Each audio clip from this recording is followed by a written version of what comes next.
The Oasis notebook. Made in Japan, A7 size, 80 crispy cream-colored pages. I like the cream color. Some people don't, but I do like it. I don't know if it makes the book feel a little more old. Tactile feedback is minimal. It dries quickly, black almost to gray. And the smoothness of the pages causes this squeak of the pen when it writes. Can you hear it?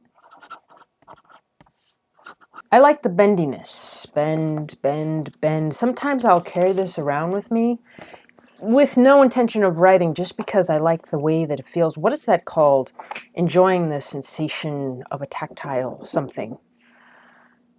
It's very different than this journal that I have, which is now subsequently turning into a second handwritten novel. It's not really a commitment as this one is. It's just kind of seeing where I go with it and how long it will last. I have a tendency to write short stories and longer prose within my journal, so they're a a hodgepodge of not only dated journal entries about what I'm thinking about in the day, but short stories with random characters who may or may not be based on real events, poetry, things of that nature. Getting sidetracked. Let's continue talking about this notebook. I guess it's the fact that it feels very like one of those minimalist shoes, you know, where you can just, you have the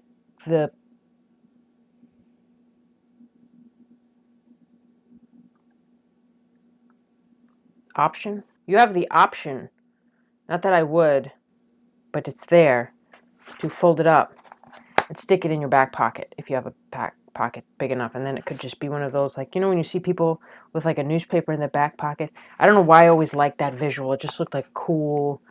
This person is just out to the cafe and they're going to drink a black coffee for the next 3 hours and gritty fingernails penning a novel or something.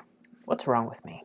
It's similar to the way that leather notebooks are in their maneuverability that I like. It makes this book feel like research, like notes, like the handwritten cursive scribbles of a woman documenting her research for evidence of werewolves.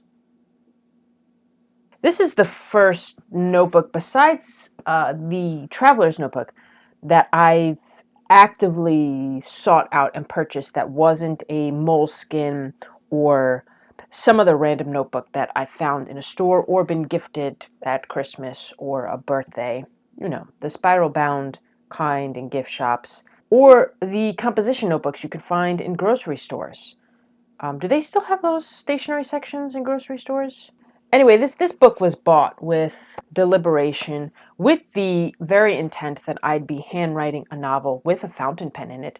So much so that I went and purchased a total of 3 of them. Maybe that was an overestimation on my account, thinking that I could write a novel so large as to fill up 3 notebooks. We're getting there.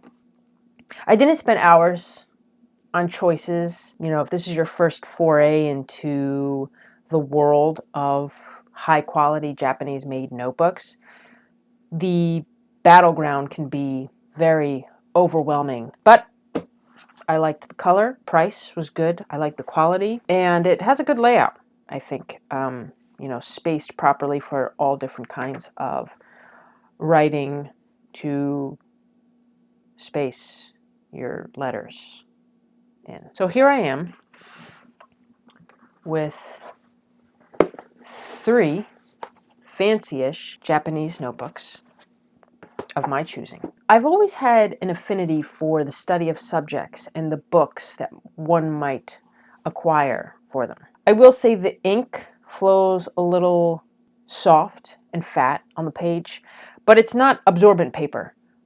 So I assume that comes with the territory and thus makes the words feel like they're sort of floating. And as I said, the ink dries more gray than it does deep black. It was not my favorite at first. I am used to a more lower quality paper, something that has a bit more scratch and texture to it. Also, I might amend by saying I'm also used to less high quality pens.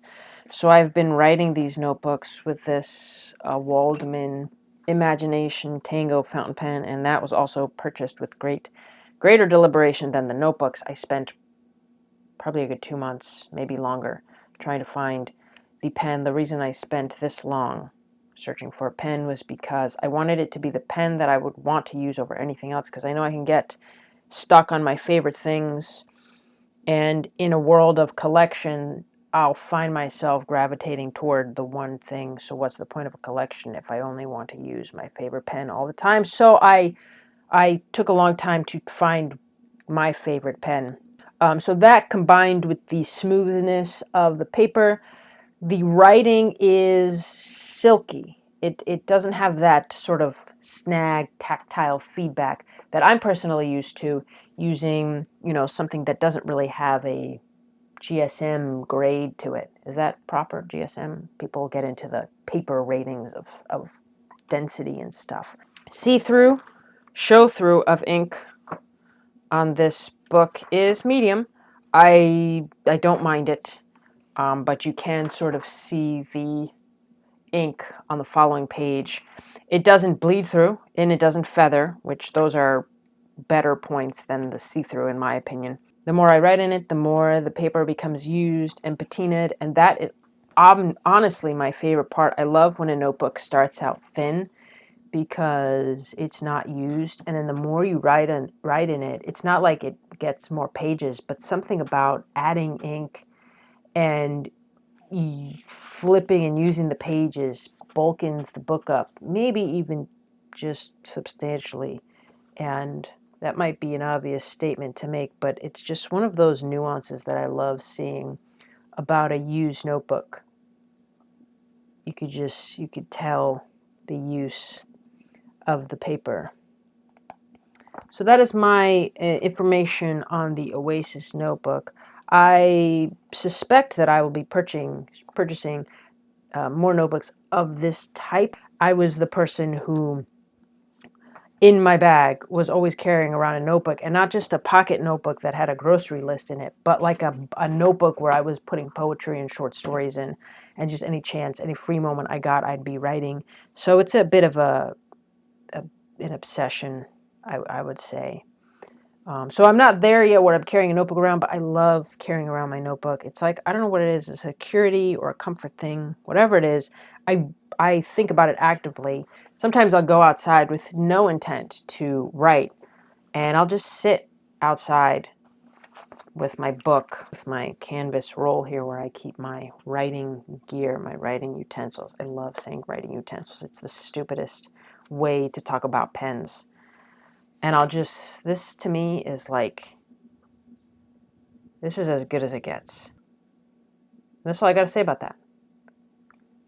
So thanks for watching. Thanks for tuning in and listening to my ramblings about a notebook. And I'll see you on the next one.